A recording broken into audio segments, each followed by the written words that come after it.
안녕하세요. 9월 17일 팟캐스트로 듣는 핵과 인간 방송 시작하겠습니다. 저는 평화네트워크 문채연이고요. 옆에는 정옥식 대표와 함께하고 있습니다. 네, 안녕하세요. 안녕하세요. 뭐 이거 그 음성으로 녹음하는 건데 거기까지 숙이실 필요는 없고요. 너무 실제적으로 하다 보니까는 예. 네. 오늘은 어떤 순서죠? 네, 오늘은 3부 6장 박정희와 무궁화꽃이 피었습니다라는 아, 예, 주제를 예. 가지고 얘기를 해볼 텐데요. 박정희의 비밀 그 핵무기 개발. 예, 네. 제가 이 책을 쓰면서 미국의 비밀 해제 문서들을 좀 찾아가지고 이 내용을 좀 담은 부분들이 있어요. 예, 아, 그래서 뭐 자세한 내용은 그 책을 통해서 보실 수 있을 텐데 네. 오늘은 좀 방송을 통해서 맛만 보여드리는 것으로. 음, 근데 청취자 여러분들 중에서 무궁화꽃이 피었습니다. 왜 박정희와 무궁화꽃이 피었습니다라고 궁금해 하시는 분들이 있을 수 있을 것 같아서요. 네. 네, 무궁화꽃이 피었습니다는 이제 김진명의 장편 소설이거든요. 박정희 대통령의 핵무기 개발을 향한 꿈, 그리고 좌절에 대한 이야기를 다룬 소설입니다. 뭐, 저는 개인적으로 읽어보지 않았지만, 저도 뭐 예전에 한번 쭉 읽다가 다 읽지는 못했던 기억이 있는데 네. 아무튼 상당히 화제를 모았던 책이죠. 한 400만 부 넘게 팔린 것 같고 음, 또 영화로도 네. 나왔었죠. 네, 아무래도 박정희 대통령과 관련된 이야기가 상당히 많잖아요. 그중에 또 박정희 대통령이 핵 개발을 시도하려고 했다. 그래서 그 시도로 인해 뭐 미국과의 사이가 나빠졌다 이런 이야기도 있고 또 뭐 음모론 같은 이야기 중에서는 사이가 나빠진 미국이 박정희 대통령의 암살을 사주했다. 이런 이야기까지 있잖아요. 예, 뭐 그 김재규가 1979년 10월 26일이었죠. 네.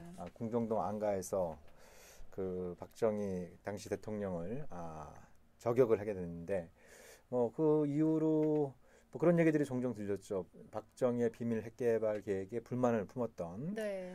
또 미국이 중단하라는 요구를 박정희가 수용하지 않자 박정희 암살을 김재규를 통해서 자행했다. 뭐 이런 얘기들이 있지만 뭐 네. 그거는 이제 소설 속에는 나올 법한 얘기고요. 역사적 그쵸. 진실과는 상당히 거리가 멀다고 할 수 있죠. 네. 아무래도 또 뭐 소설까지 나올 만큼 그러니까 화제를 끌고 또 사람들이 많이 관심 있어 하는 부분인 것 같은데, 오늘 이제 박정희 대통령의 왜 핵을 개발하려고 했나, 그리고 그것이 어느 정도 진척이 되고 아니면 또 왜 좌절을 했는지에 대해서 이야기를 나눠보면 좋을 것 같아요. 네네. 궁금한 거 있으면 하나하나 물어보시죠. 네, 일단 시작은 왜 개발을 하려고 했나. 뭐 여러 가지 측면에서 설명이 가능하겠지만, 그러니까 1970년대 초반에 네. 박정희가 비밀리에 그 백곰이라 불리는 그 탄도미사일 개발 계획과 함께 이제 890, 890이라고 하는 이제 비밀 암호를 가지고 핵무기 개발도 지시를 했었죠. 네. 대강 시점이 한 1973년도 정도로 알려져 있고 77년까지 핵 개발을 완료해라 뭐 이런 지시가 있었다고 하죠. 그때 처한 환경 그러니까 1990년대 이후로 북한이 핵무기에 관심을 가지고 그걸 개발을 추진했던 그런 배경과 1970년대 초에 한국에 처했던 안보 환경이 좀 흡사한 측면이 있었어요. 흡사한 측면이. 네. 그러니까 그 1970년대 초에 특히 이제 그 69년도에 미국의 새로운 대통령이 된 닉슨이 이른바 이제 그 아시아 방위 구상을 발표하면서 아시아의 안보는 이제 당신들 너희들이 좀 책임져라. 네. 미국이 기본적으로 해구산을 비롯한 그런 어떤 안보 공약을 유지하겠지만 특히 이제 병력이 들어가는 그러니까 쉽게 얘기하면 이제 전시에 그 피를 흘리게 되는 그런 어떤 병력 같은 경우에는 좀 아시아 국가들이 좀 알아서 해라. 뭐 네. 이런 어떤 취지의 얘기를 해서 이제 그것이 하나의 닉슨 쇼크처럼 왔었고요. 그리고 이제 1971년 그때 닉슨 행정부의 안보부 장관이었던 키신저. 네. 72년도에는 이제 닉슨 대통령이 중국을 방문해서 이른바 이제 미중 대탕태의 문을 열게 되잖아요. 네. 예. 근데 이제 당시 한국의 중국은 중국이 1950년 10월 달에 한국 전쟁에 참전하면서 통일의 꿈을 앗아가고 그죠? 그 이후로 이제 북한을 뒤에서 배후 조종하고 있는 그런 어떤 이제 공산국가로 인식되어 있었기 때문에 유일한 동맹국인 미국 대통령이 중국과 전격적으로 이제 관계 개선을 추구하는 이런 어떤 움직임에도 상당히 이제 좀 충격을 받았었죠. 네. 그리고 이제 무엇보다도 미국의 요구에 따라서 그때 베트남 전쟁에 한국이 한 5만 명 정도를 그 파병을 한 상태였어요. 네. 그럼에도 불구하고 닉슨은 이제 주한미군 감축 계획을 계속 밀어붙이고 있었어요.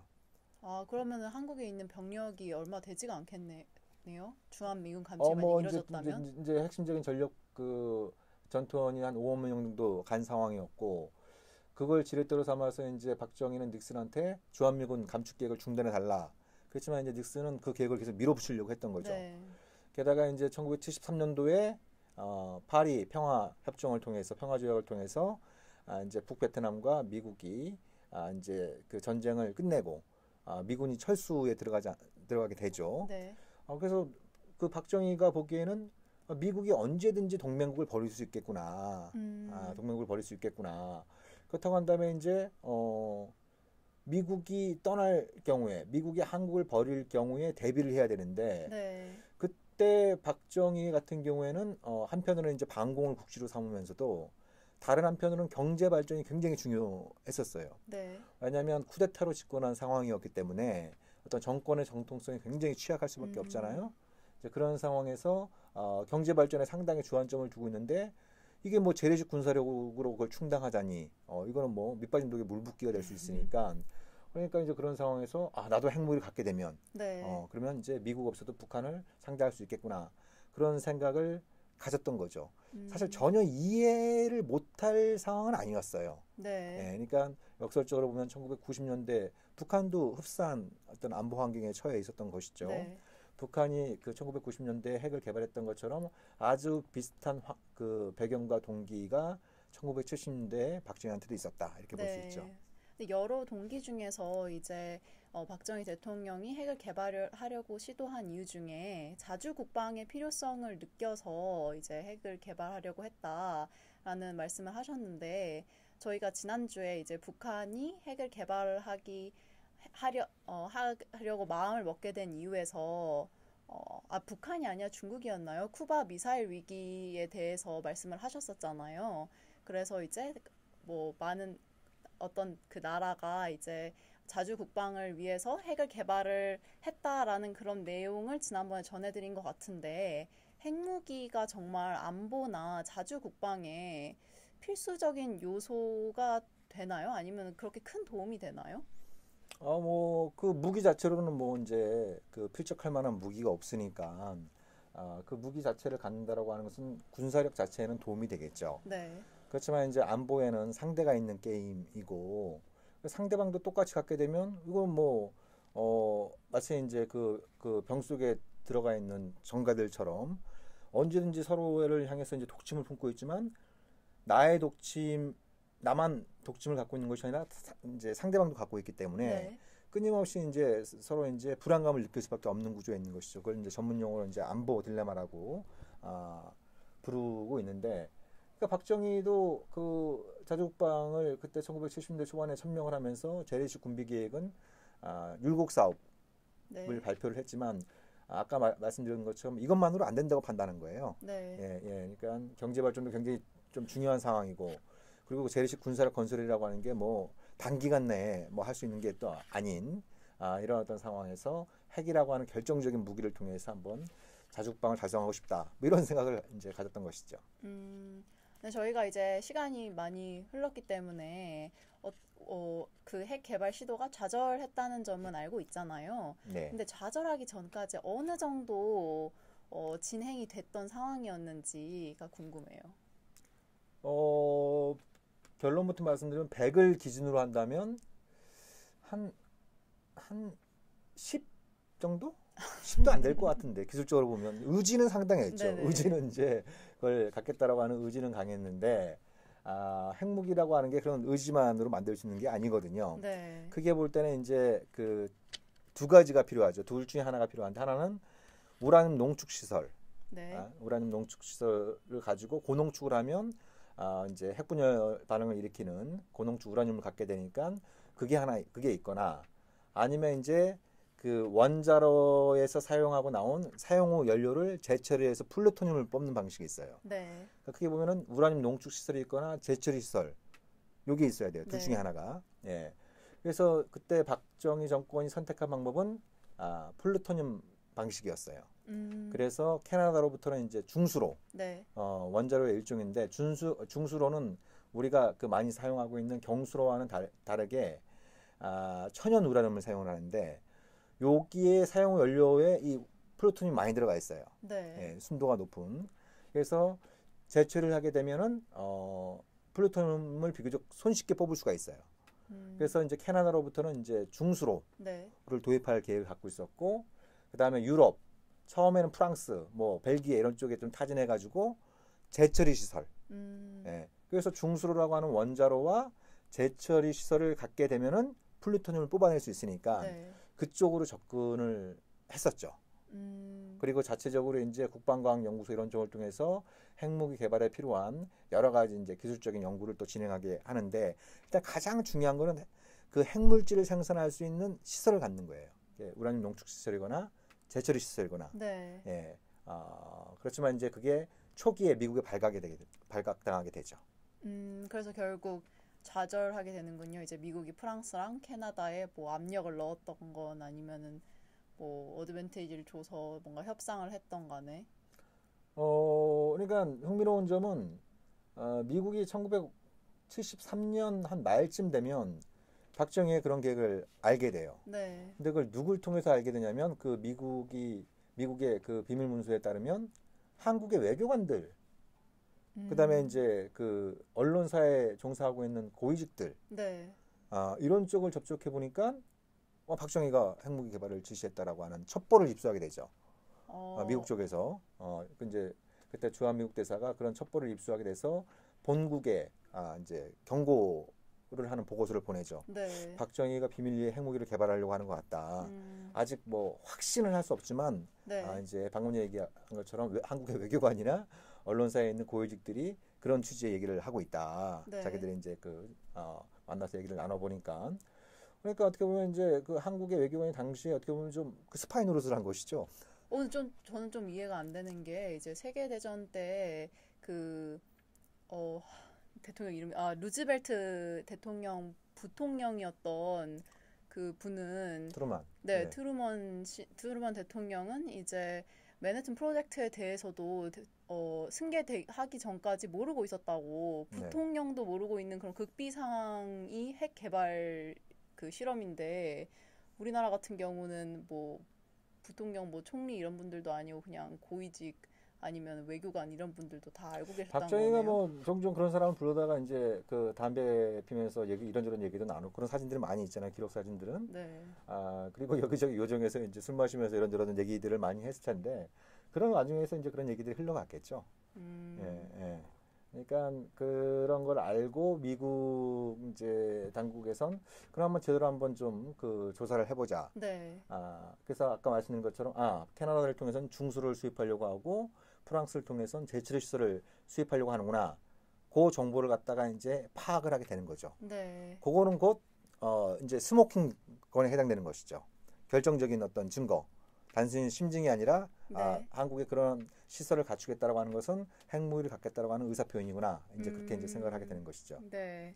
근데 그런 거 외에도 이제 책에 보면은 CIA가 박정희의 프로젝트 890 유보 및 철회 결심에는 ADD 그러니까 국방과학연구소의 빈약한 성과도 장용했다고 분석했다고 책에 나와 있는데 네. 그 국방과학연구소의 빈약한 성과라고 하면은 단순 기술력의 부족을 말하는 그러니까 뭐 좀 건가요? 예산 좀 많이 타려고 이제 그 CIA 보고서에선 예산을 좀 많이 타내려고 그 기술적인 성과를 좀 부풀렸다. 네. 뭐 이런 얘기들이 그때 CIA 문서에 담겨 있었죠.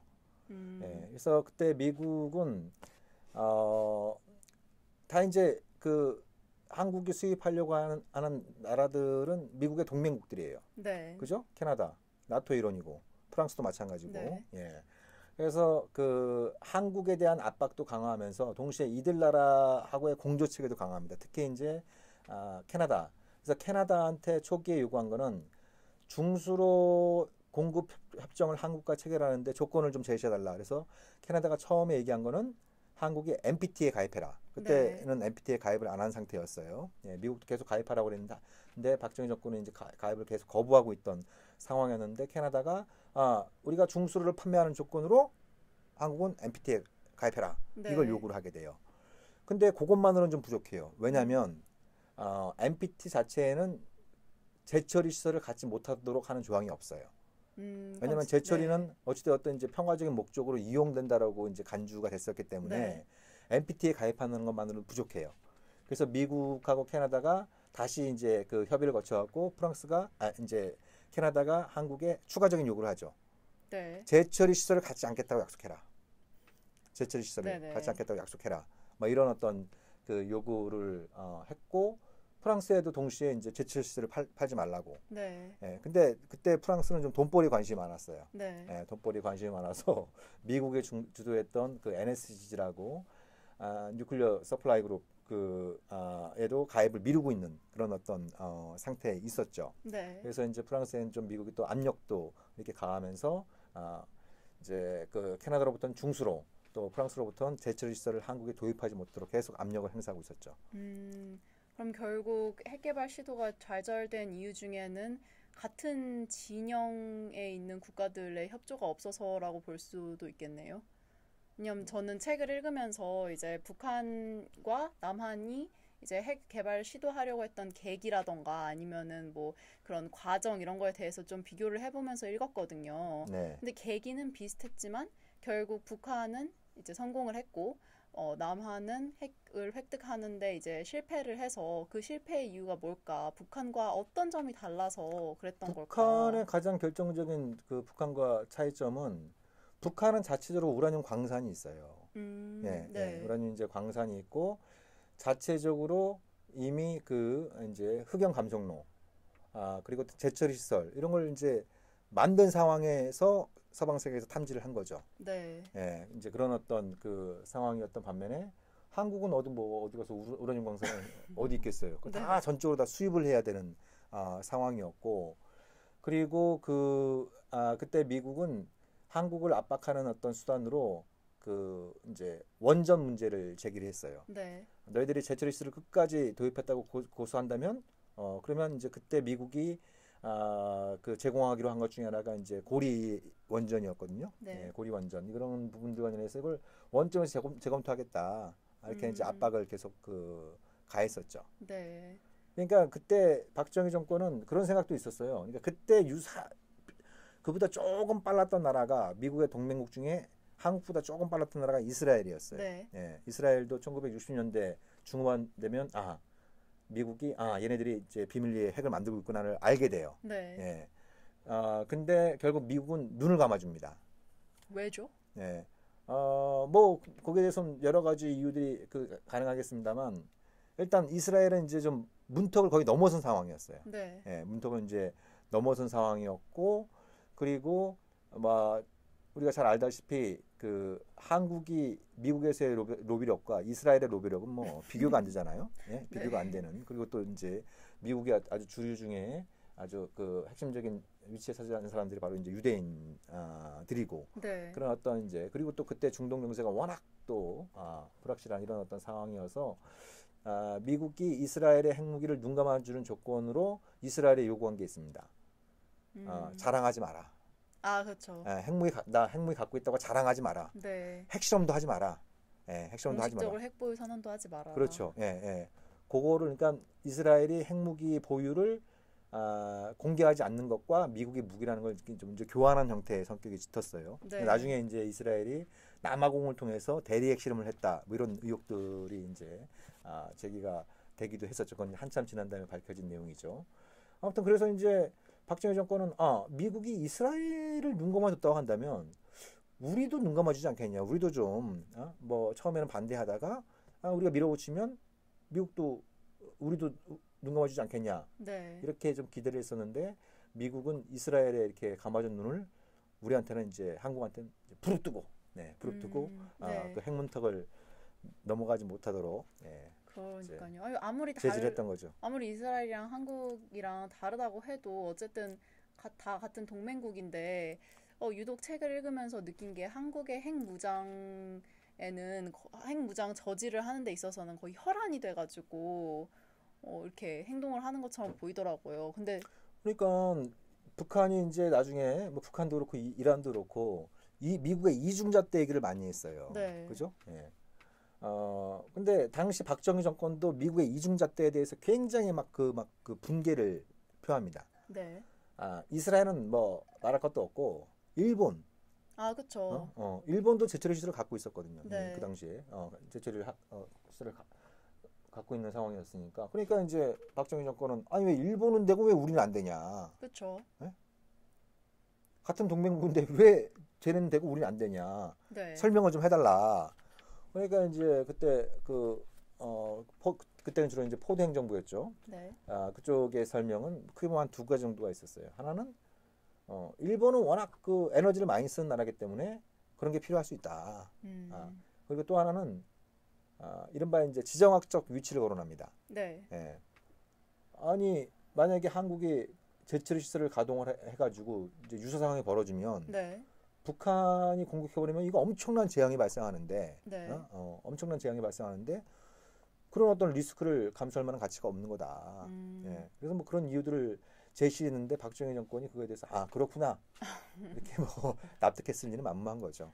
근데 저조차도 좀 납득하기 힘들었던 부분이 미국이 이제 이중잣대에 대해서 뭔가 설명 및 변명을 하면서 핵무기가 한국에 있으면은 뭐 북한이 핵 개발을 시도할 수도 있고 아니면은 지리적으로 좀 위험한 곳이기 때문에 뭐 전략적으로 그런 거다라고 이제 설명은 했는데 그러면은 좀 이해가 안 되는 부분이 그럼에도 불구하고 미국은 한국에다가 이제 핵무기를 배치를 했잖아요. 네. 근데 한국이 핵을 보유하나 미국의 핵 무기가 배치돼 있나 전략적으로는 똑같은 위험성을 가지고 있는데 약간 예, 엄청난 큰 차이가 있죠. 진짜요? 한국에 배치되어 있는 미국 핵무기는 미국 거잖아요. 네. 그럼 미국의 사용 권한이 갖고 있는 거예요.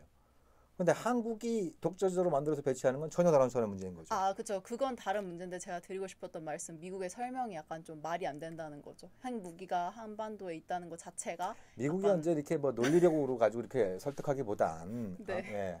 자꾸 그런 얘기를 갖다 박정희 정권이 꺼내니까 왜 일본하고 우리를 차별하느냐. 그러니까 이제 그렇게 좀 군색한 얘기를 한 셈인 거죠.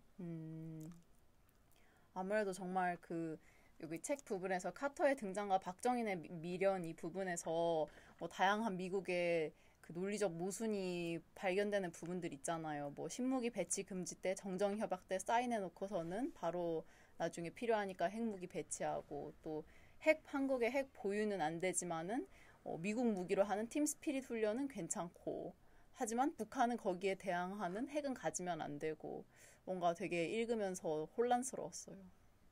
원래 뭐 핵이라고 하는 게 그런 굉장히 그 핵이라고 하는 그 이제 물리학의 결정체가 아주 그 변화무쌍한 인간의 정신과 만나면 어떤 케미를 일으킬지 모르는 거예요. 그래서 어떻게 보면 혼란스러운 게 지극히 자연스러울 수 있는 거예요.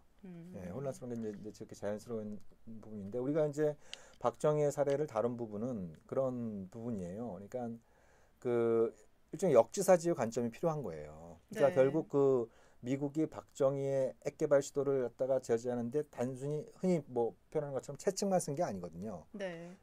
그러니까 실질적으로 이제 주한미군 감축 계획을 중단하게 되고 그리고 1976년부터는 당시 세계 최대 규모의 훈련 중에 하나였던 팀 스프릿을 이제 시작을 합니다. 네. 그러니까 일종의 이중 억제의 의도가 있었던 거죠. 한편으로는 북한의 위협을 억제하겠다는 것도 있었지만 다른 한편으로는 박정희의 핵무기 개발 계획을 억제하겠다. 네. 이렇게 뭐 엄청난 규모로 군사훈련을 하니까 우리를 믿고 안심해라. 네. 이런 어떤 이제 메시지를 전달을 했는데 그 팀 스피릿 그 한미합동 군사훈련이 엄청난 규모로 특히 이제 핵전쟁 계획까지 포함된 그런 굉장히 좀 자극적인 방식으로 진행이 되면서 그것이 어떻게 보면 이제 북핵 문제 발발에 아주 중요한 씨앗을 뿌린 그런 결과가 낳게 된 것이죠. 이중 억제하려다가 전략적 실패를 불러온 거네요. 뭐 그런 측면도 아울러 있는 거죠. 근데 이렇게 왜 좌절을 했나에 대해서, 그러니까 왜 박정희 대통령의 핵 개발 시도가 좌절했나에 대해서 이렇게 좀 간단하게 다뤄봤는데 핵 개발의 함의 260페이지에 나와 있는데 여기에 대해서도 네 가지에 대해서 간략하게 소개해 주실 수 있을까요? 글쎄요, 일단 그때 박정희 때는 독재 정권이었잖아요. 네. 예. 독재 정권에서 비밀리에 추진했던 것도 이렇게 안 되는데 이미 한국이 민주화되어 있잖아요. 네. 예. 그러니까 지금도 뭐 최근에 이제 남북 관계 또 내일부터는 또 정상회담도 또 열립니다만 한국 국민들의 핵무장 지지 여론이 굉장히 높습니다. 항상 60%에서 70% 사이를 왔다 갔다 할 정도로 네. 핵무장을 지지하는 여론이 상당히 높아요. 근데 가능하다고 생각하는 분들은 많이 없으실 것 같은데. 기술적으로는 가능할 수 있는 측면들이 좀 뭐 있을 수 있죠. 뭐 그때에 비해서 지금 원자력 발전소도 많고 네. 한국에 이제 관련 기술도 많이 발전했고 그리고 이제 사용 후 연료도 굉장히 많아요. 그걸 뭐 재처리를 하면은 굉장히 많은 양의 플루토늄을 생산할 수 있는 건 맞아요. 네. 그렇지만 재처리 시설을 만들 수 있느냐는 또 별개의 문제입니다. 예, 그걸 하려면 NPT에서 탈퇴를 하고 네. 그다음에 IAEA 감시단을 다 추방해 버려야 돼요. 네. 예, 그리고 사실상 한미동맹 파괴도 감수해야 되는 겁니다. 예, 그런 걸 몰래 할 수는 없거든요. 그렇죠. 예, 그게 독재 정권에서도 비밀 핵 개발이 불발됐는데 지금 민주화된 그리고 훨씬 더 많은 그 정보를 우리가 실시간으로 접근할 수 있는 이런 어떤 상황에서 뭐 일각에서 얘기하는 것처럼 박정희 때처럼 비밀리에 핵을 만들어 보자 이런 얘기는 좀 터무니없는 얘기인 측면이 있는 것이고. 네. 근데 대표님은 예. 그럼 박정희 대통령 사후에는 네. 이제 핵 개발 시도에 대한 일절 어떤 그런 시도도 없었다 이렇게 생각하시나요? 그 이후로 그 또 쿠데타로 집권한 사람이 전두환이잖아요. 네. 예. 전두환하고 레이건이 거래를 하죠. 그렇죠. 그러니까 이제 전두환은 그래 형님 나 두 번 다시 그 핵무기 안 만들겠습니다라고 이렇게 약속을 하고 네. 전두환은 그 약속을 바꿔서야 이제 전두환을 한국 정부의 정통성 있는 정권으로 인정을 하게 되죠. 그 방식이 이제 미국으로 초청하는 겁니다. 미국으로 이제 초청을 해서 그러니까 어떤 나라가 다른 나라 지도자를 그 초청을 해서 정상회담을 하는 것은 그 나라의 지도자를 정통성 있는 지도자로 인정을 한다라고 하는 이제 그런 의미도 담겨 있잖아요. 네. 예, 그런 면에서 이제 전두환과 레이건이 그런 형태로 이제 좀 거래를 한 셈이죠. 그럼 뭐 그랬다가 2004년도에 좀 웃지 못할 일이 좀 벌어졌어요. 그러니까 그때 과학자들이 좀 호기심으로 플루토늄 극소량 네. 그리고 고농축 우라늄 또 극소량을 갖다 이렇게 추출했다가 그게 IAEA에 발각됐습니다. IAEA에 발각돼 가지고 그때가 미국의 그 조지 W 부시 행정부였는데 한국을 유엔 안보리에 회부하겠다 막 위협을 가했던 적이 있었어요. 네. 그러니까 막 그 몇 그램, 그 몇 그램의 핵군용 물질을 추출하는 것도 그렇게 발각되기 쉬운데, 근데 그런 어떤 수십 킬로그램의 고농축 우라늄이나 플루토늄을 몰래 추출한다라고 하는 것은 이제 불가능하다라고 하는 것이 2004년도 사례에 입증이 된 바 있었죠. 2018년 그리고 그 이후로도 힘들겠네요. 아무리 많은 국민들이 지지한다고 하여도. 우리가 쪽박찰 각오를 하면, 그리고 이제 한미동맹 파괴를 각오를 하면 뭐 전혀 불가능한 것도 아니지만, 네. 그건 백해무익한 선택인 거죠. 그건 뭐 자위적인 선택이 아니라 자해적인 선택이 되는 공멸로 것이 가는. 그 명확관화하다라고 할 수 있겠죠. 네. 그렇습니다. 오늘 이렇게 박정희 대통령의 핵 개발 시도 그리고 그것이 어디까지 갔었는지 왜 좌절했는지 그리고 이게 이제 현 시점에 우리에게 주는 교훈은 무엇인지에 대해서 이야기를 해보았는데요. 네. 네. 뭐 자세한 내용은 핵과 인간 책을 좀 참고해 주시면 고맙겠습니다. 네. 또 깨알 광고도 좀 하고. 그렇다고 합니다. 우리 네. 채원 씨가 안 하니까 저래도 좀 해야죠. 제가 먼저 눈치껏 했어야 했는데 죄송합니다. 농담입니다. 예. 네.